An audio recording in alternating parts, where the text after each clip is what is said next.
Bienvenue sur la chaîne RAF for Life. Alors, oui, je me permets de vous remettre encore une fois la musique du thème de Don Clown, hein, parce que voilà, vous aurez compris. Alors on va faire le récap de Money in the Bank. Ah ouais, Don Clown, la WWE complètement. Hein. Alors, bon, bienvenue à tous sur la chaîne RAF for Life, donc faites pas attention au décor derrière moi, c'est un peu improvisé. Donc voilà, je viens vous faire le récap de Money in the Bank. Je ferai un petit parallèle sur Raw que j'ai vu. Je ferai un petit parallèle sur Raw que j'ai vu ce matin.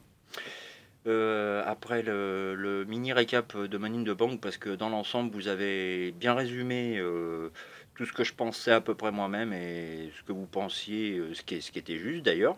Donc voilà, donc on va partir sur le récap de Money in the Bank. Hein. Alors, donc, vous avez le kick-off qui commence. Donc, moi, déjà là, Eric Rowan et Daniel Bryan, champion par équipe, hein, face aux Usos.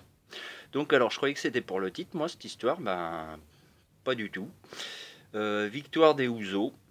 Hein. Et alors, les Usos, qu'est-ce qu'ils ont gagné dans l'histoire? Ils ont gagné un match officiel pour perdre face à Daniel Bryan et Eric Rowan qui vont être sur la méfiance à SmackDown demain. On verra bien. Enfin, victoire des Usos, voilà. Mais j'ai pas compris pourquoi il n'y avait pas eu changement de titre. Complètement ridicule. Ensuite, on va aller tout de suite à l'essentiel. Alors, voilà. Donc, on commence le show donc, par le Money in the Bank féminin. Hein, alors, il y avait Amber Moon, il y avait Dana Brooke, il y avait Bayley, hein, bien sûr. Il y avait Carmella, il y avait Nikki Cross, Nikki Cross que j'étais pour Nikki Cross, hein, qui apparemment semblerait avoir un push, Nikki Cross. Qui est-ce qu'il y avait de beau dans ce Money in the Bank féminin? Il y avait Mandy Rose, avec la Sonia Deville et la Mandy des Roses, la Sonia Deville et Mandy Deschamps, là. Il y avait Natalia, qu'on n'a pas beaucoup vu dans le combat, j'ai trouvé. Alexa Bliss, donc remplacée par Nikki Cross, je l'ai dit. Amber Moon, voilà. Ben, donc on vient tout de suite, match pas dégueulasse, hein, c'est vrai. Il y a eu de l'action. Dana Brooke qui reste pendue, qui a failli décrocher la mallette. Mais manque de bol, Mandy Rose, effectivement, qui la rattrape pour la remettre sur l'échelle. Et puis après, qu'est-ce qu'il y a eu d'autre? Il y a eu dans le combat, oui, je vais venir direct à la fin, ça sera plus simple. Vous avez Sonia Deville qui prend sa coéquipière Mandy Rose en Fireman's Carry et qui la monte à l'échelle. Et Bayley, la câlineuse, qui monte tout en haut de l'échelle. Et quand Bayley fait les gros yeux, alors attention là, elle n'a pas câliné la Bayley. Et à ma grande surprise, Bayley qui décroche la mallette. Bon, j'avoue, sur le coup, j'étais pas très content. J'ai dit Bayley qui gagne. Et finalement, on va y venir. Donc Bayley qui gagne la mallette, il y a une logique derrière. Voilà. Donc Bayley qui gagne le Money in the Bank, pourquoi pas? Parce qu'on l'attendait pas. Voilà. Ensuite, alors Samoa Joe, que j'avais oublié dans les pronos, hein, je vous ai mis un petit message en commentaire sur ma page YouTube. Hein. Alors, le championnat US qui n'a pas duré longtemps, Rey Mysterio, qui pète la tronche à Samoa Joe qui est en sang, hein, Samoa Joe, le visage, je n'ai pété un léger filet de sang au niveau de l'œil droit, si je dis pas de bêtises. Et Rey Mysterio qui fait un Hurricane Rana sur Samoa Joe réussi. Et donc tout le monde a vu que Samoa Joe n'avait pas les épaules au sol. Et Mysterio qui gagne comme ça. Alors les arbitres effectivement n'étaient pas sur le coup lors de ce Money in the Bank. Ça a été du grand n'importe quoi l'arbitrage. Je ne vais pas revenir dessus, vous avez tous dit ce qu'il en était. Donc, et vous voyez qu'à la fin du match, Mysterio, il est emmerdé, quoi. Il est mal, Mysterio. Il a gagné le championnat US, mais dans des conditions assez anticycloniques. Hein. Bon, Samoa Joe, après, qui pète un câble, ce qui est normal. Et après, on a vu ce qui s'est passé à Raw. Enfin, moi, j'ai vu ce qui s'est passé à Raw. Et Samoa Joe, plutôt de bonne composition hein, lors de sa petite promo à Raw, qui reste très calme et qui dit qu'il veut reprendre son titre. Hein. Pourquoi Samoa Joe Burr? Moi, je l'appelais Samoa Joe Burr, mais Samoa Joe, il a la chance d'être champion US. C'est un bon gars, costaud, qui est bourré de talent, Samoa Joe. Le faire perdre comme ça, le faire voler comme ça. Mais après, je me demande si la WWE ne fait pas exprès de faire de la controverse. Hein. Voilà. Donc, oui, un Rey Mysterio très embêté qui devient champion US. Ensuite, le match en cage entre Shane McMahon et The Miz, le best in the world, hein, versus le Miz qu'on apprécie beaucoup en tant que face. Moi, j'adore le Miz maintenant. Ah, j'ai complètement changé. Oui, j'ai viré ma cutie, comme on dit. Maintenant, je suis à 200% derrière The Miz. Vous allez me dire, Rap for Life, là, tu critiquais le Miz il y a un an en arrière. Ben, comme quoi, tout change. Hein. Et puis, comme il disait à l'époque, le slogan de la WWE, tout peut arriver. Bah, effectivement, tout arrive. Hein. Voilà. Donc, match correct. Hein, et puis, finalement, Shane qui grimpe la cage avec le Miz. Ils ont un petit duel. Et puis, Shane qui est presque passé par-dessus. Et puis, il fait tomber le t-shirt, Shane, et il gagne comme ça. Donc, le Miz, il se retrouve bien concon, hein, du coup. Un misère, comme chantait Coluche. Hein. Et donc Shane McMahon, donc, qui fait tomber le t-shirt et qui nous montre ses muscles et son torse pour la première fois, Shane, il me semble.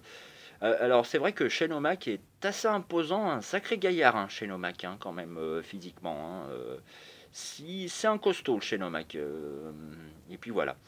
Donc victoire de Shane O'Mac. Ensuite, qu'est-ce qu'on a eu d'autre? Alors... Ah oui, le championnat Cruiserweight. Est-ce que je suis dans... Ouais, ouais. Alors, championnat Cruiserweight, Tony Nese versus Arya Daivari. Alors, Daivari, là, qui nous fait une Eddie Guerrero en entrant avec sa Vago, là, enfin sa voiture. Et puis, match, il me semblait que les gens chantaient Boring à un moment dans le public. Et puis, finalement, de prix, mais... Puis finalement, Tony Nese fait son running knee et le coup de genou dans la face, dans le coin à Daivari et Tony Nese de premier athlète qui conserve le titre. Voilà, pourquoi pas. Tony Nese qui confirme sa position de bon champion cruiserweight de 205 live. Voilà, rien à dire sur ce match. De plus. Ensuite, alors on arrive au championnat féminin d'Euro. Alors Lacey Evans. Alors j'ai été bluffé par Lacey Evans. Hein. Alors, oui, Lacey Evans, il y a quelque chose en elle qui va émerger, ça c'est sûr. Et Becky Lynch, finalement, qui remporte le combat. Becky Two Belt, enfin maintenant Becky One Belt, hein, qui conserve le titre face à Lacey Evans. Bon, il y a eu encore un cafouillage d'arbitrage parce que Lacey Evans fait le tomber sur Becky. L'arbitre là vérifie si les épaules effectivement sont bien au sol. Et après, il y a le disarmer qui est fait par Becky et Lacey Evans. Allez, tapout. Voilà. Alors Becky, après ça, elle sort du ring. Et qui c'est qui arrive? The Queen, Charlotte, hein, avec son... alors, elle avait flairé son coup, hein, Charlotte. Mais le problème, c'est que Charlotte Flair, plus personne ne peut la blaire. Donc, voilà. Donc Charlotte Flair gagne après sur un petit paquet, enfin sur un... Comment on appelle ça déjà ouais, un petit paquet on va dire. Et suite à un mauvais coup, le coup de poing de Lacey Evans pour mettre KO Becky. Et puis après Lacey Evans et Charlotte Flair, en lequel je trouve deux similitudes. Ça ferait une bonne équipe, Charlotte Flair et Lacey Evans d'ailleurs, féminine.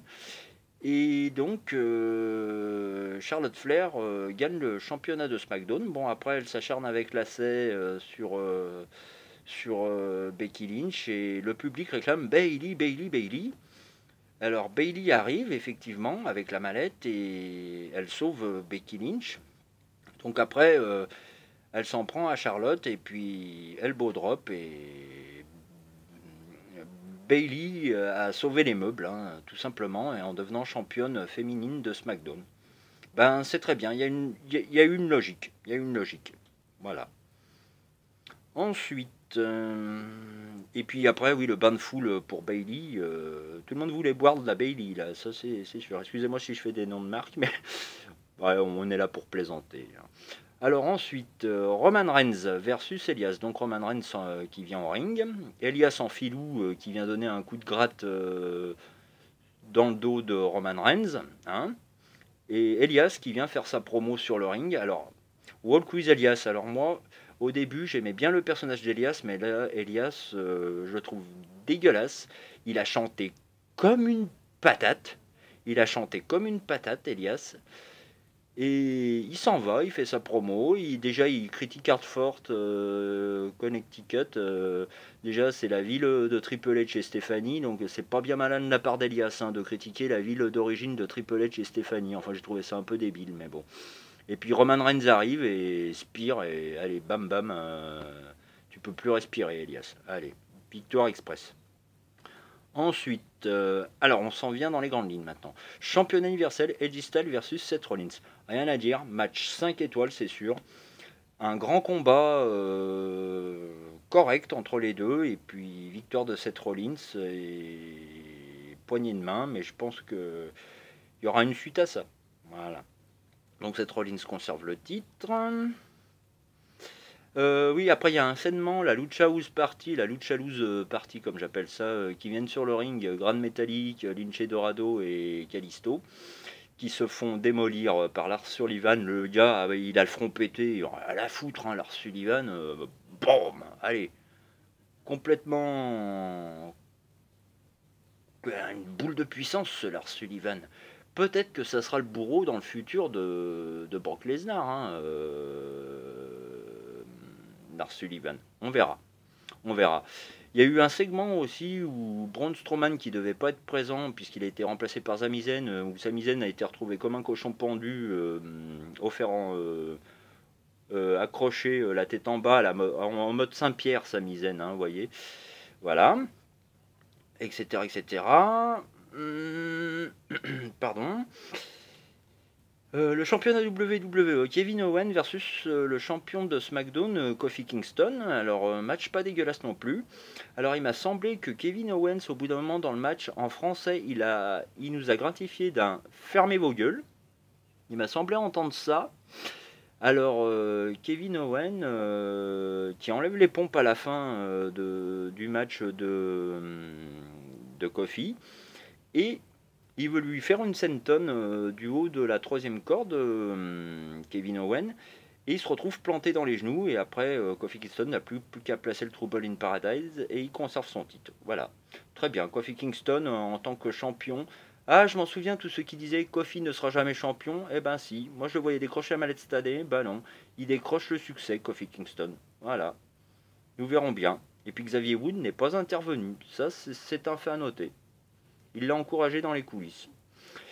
Et puis ensuite, on va venir vers la fin de Money in the Bank. Alors, le Money in the Bank masculin. Alors, Andrade, Ricochet, McIntyre, Balor, Corbin, Ali, Orton.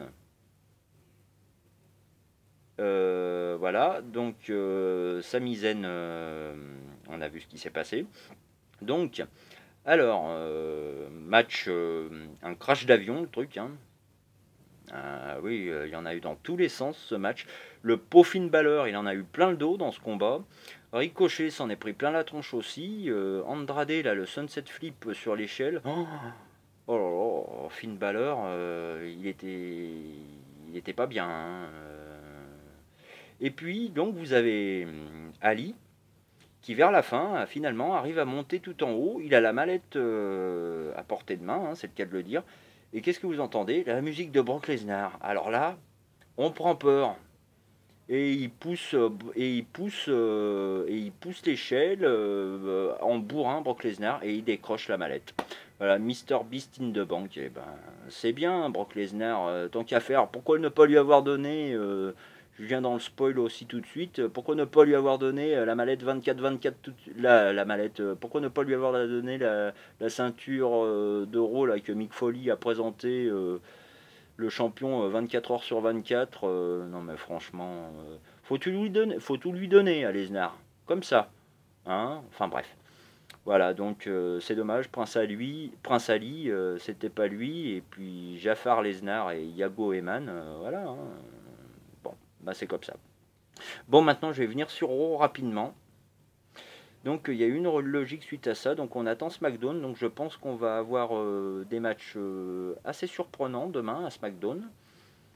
Alors attendez, je cherche la page des résultats de Raw pour m'aider un peu, hein, parce que j'ai du mal à retenir, je vous avoue.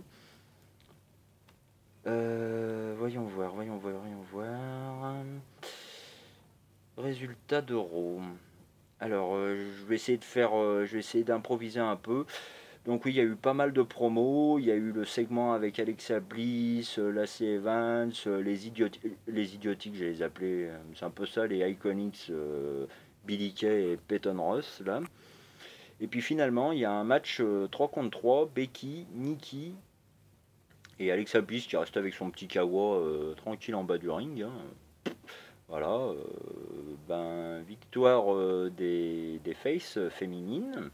Et d'ailleurs, Nikki Cross et Becky, ça pourrait faire une bonne équipe aussi. Là, je crois qu'il y a les Galloises, hein, Nikki Cross et Becky l'Irlandaise. Ouais, pourrait y avoir une bonne alchimie entre deux man et de Crazy Girl, on va l'appeler. Hein. Petit mot pour revenir sur le Money in the Bank féminin.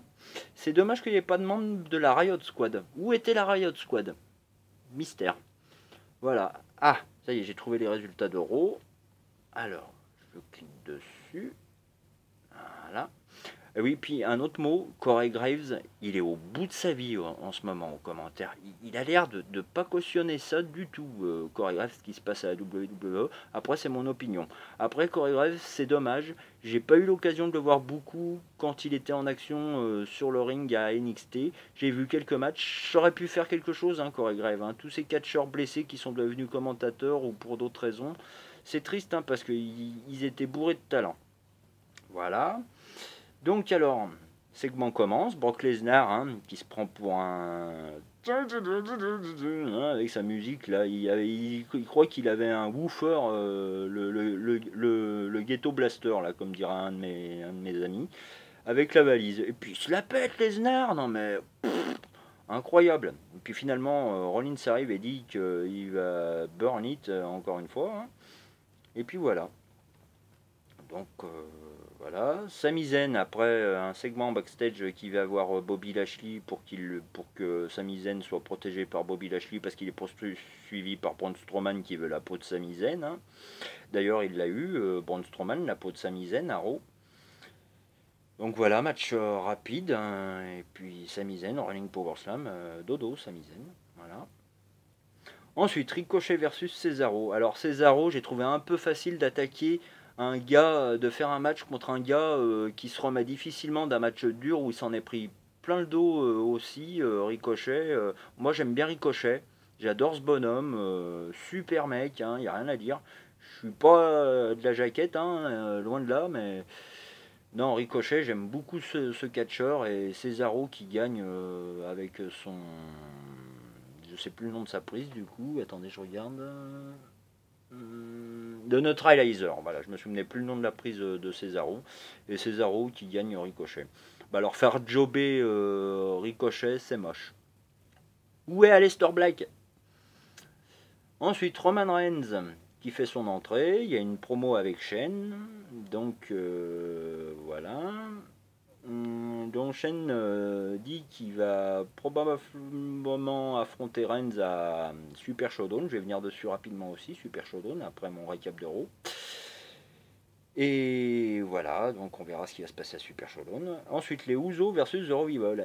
Bien fait pour les Usos là, parce que les Revival, on les fait passer pour des clowns hein, aussi. Hein. Oh, les Revival, les segments qu'ils leur font faire, je sais pas combien ils leur ont proposé pour faire ça aux Revival, mais bon, c'est comme ça. Mais ils se sont fait avoir les Usos et c'est justice pour The Revival. Bon après ils arrivent en coulisses et t'as Dash Wilder ou Scott Dawson, je sais plus lequel, qui bave sur Alexa Bliss, qui est complètement dégoûté. Ça m'a fait sourire. Voilà. Donc après le segment que je vous ai dit en premier entre les femmes, hein, et donc le match qui s'ensuit, donc victoire des faces féminines. Voilà. Ensuite l'arrivée de Mick Foley. Mick Foley. Alors, qui vient présenter cette fameuse ceinture que je vous parlais, la ceinture du champion 24 heures sur 24. Donc, cette ceinture, vous savez à quoi ça me fait penser, cette ceinture 24 du champion 24 heures sur 24, ça me fait penser à ça. Hein? Écoutez bien. C'était ça.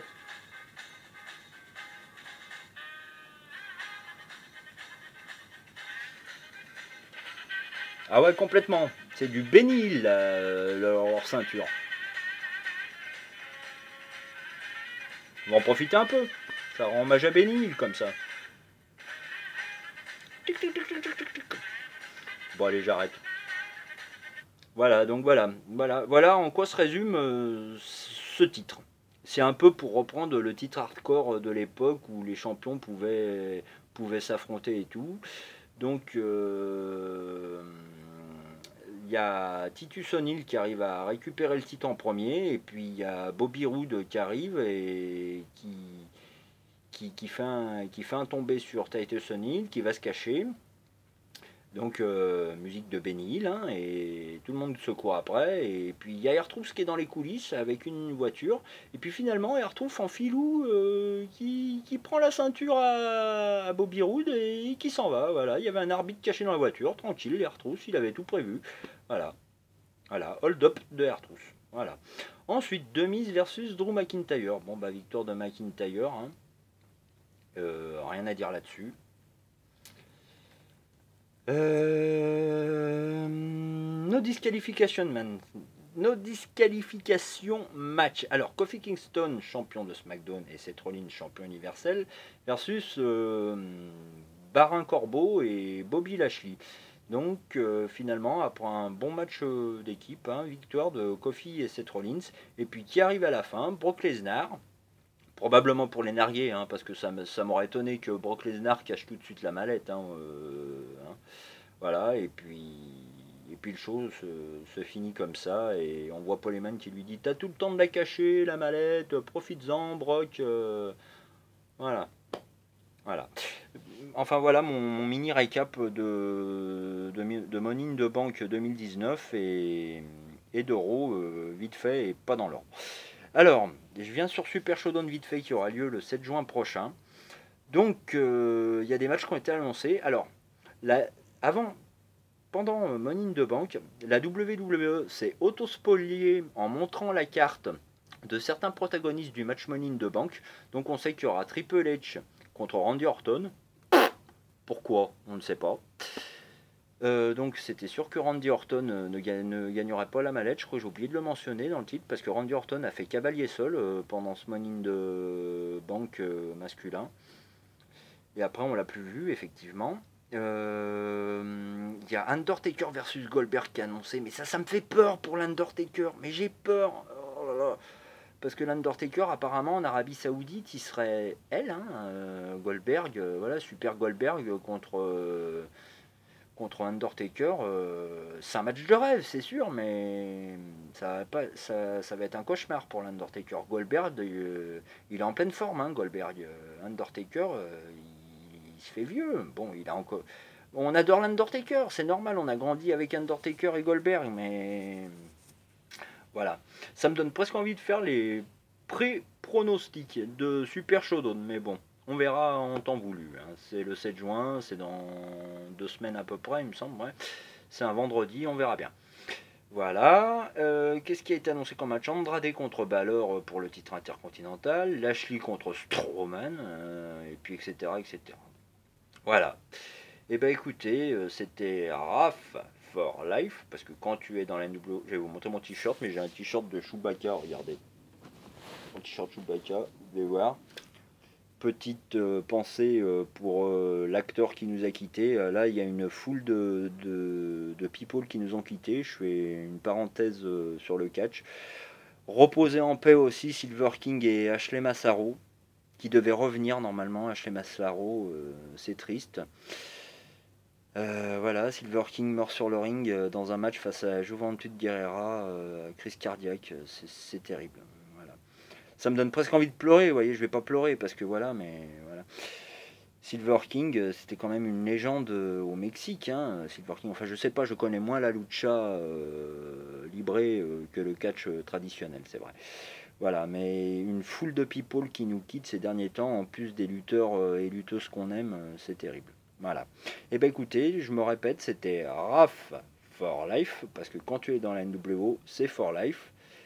Et on se voit très bientôt pour la suite des événements à la WWE. Au revoir, à bientôt.